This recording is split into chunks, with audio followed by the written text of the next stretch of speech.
चलिए वाचिए हिब्रूनो पत्र 9 अध्याय અને તેની 27મી કલમ અને 28મી કલમ વાંચીએ. હિબ્રુને લખેલી હાલેલુયા પત્ર 9 અધ્યાય અને તેની 27 અને 28. હિબ્રુ 9, 27, 28. યસ, વાંચીએ.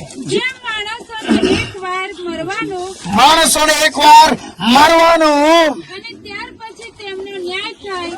પછી તેમનો ન્યાય જ થશે. બોલીએ યેશુ મસીહ કી જય. તમારા પડોશીને કહો, એક જ વાર મરવાનું છે અને ત્યાર પછી ન્યાય છે. એ પાછા આવવાના હે?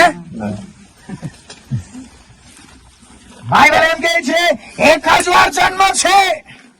કેટલી વાર?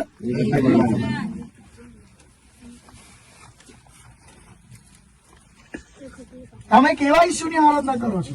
થોડી વાત કરું. આદમને કેટલા લોકો ઓળખે છે? આદમ આપણા દાદાને ઓળખો છો ને? ઓળખો. હાથ ઉઠાવો. ઓળખતા હોય તો આદમને ઓળખો છો? એને શામાંથી બનાવ્યો? એવા ઈશ્વરની તમે આરાધના કરો છો. હાલેલુયા. તમને નવાઈ નથી લાગતી? ખાલી ધૂળમાંથી હવાને કેવી રીતના બનાવી? શું વાત છે, ખતરનાક. અને ઈસુ કેવી રીતના દુનિયામાં આવ્યો?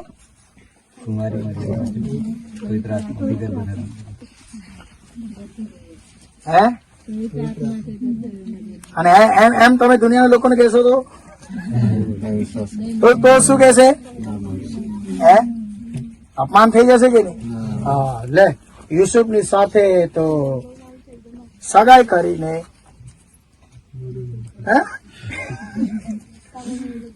આવા સવાલોના જવાબ તમને આવડવા પણ જોઈએ. હાલેલુયા. આમેન. તો તેને એમ કહો, ધૂળમાંથી આદમ, હાડકામાંથી હવ્વા, પવિત્ર આત્માના શક્તિથી યેશુ આ દુનિયાની અંદર આવ્યો. હાલેલુયા. બોલીએ હાલેલુયા. યેશુ મસીહ કી જય. અરે વાહ, કેટલું અદ્ભુત છે.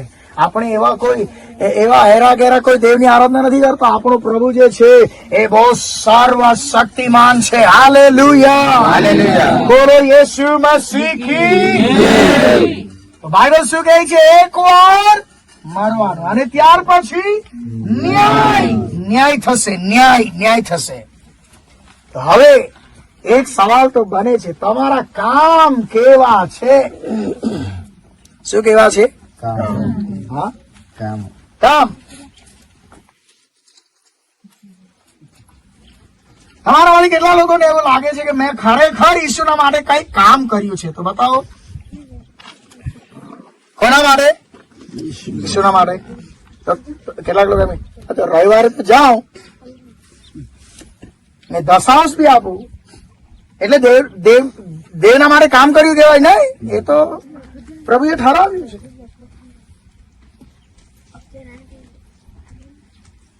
તમને કામ શું સોંપ્યું છે? કામ શું કામ કરવું જોઈએ? હે? લોકોને હાલેલુયા. આમેન.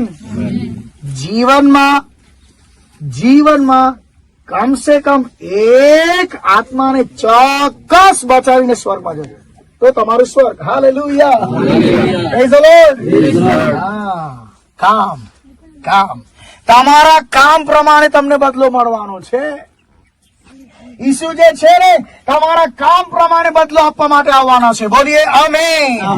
બોલીએ હાલેલુયા. ચલીએ પાછા આપણે પોતાના સંદેશમાં આવીએ. એક વાર મરવાનું અને એક વાર ન્યાય થશે. મારી સાથે બોલીએ, બે જ ઘર છે. જોરથી બોલીએ, ઓર એક વાર.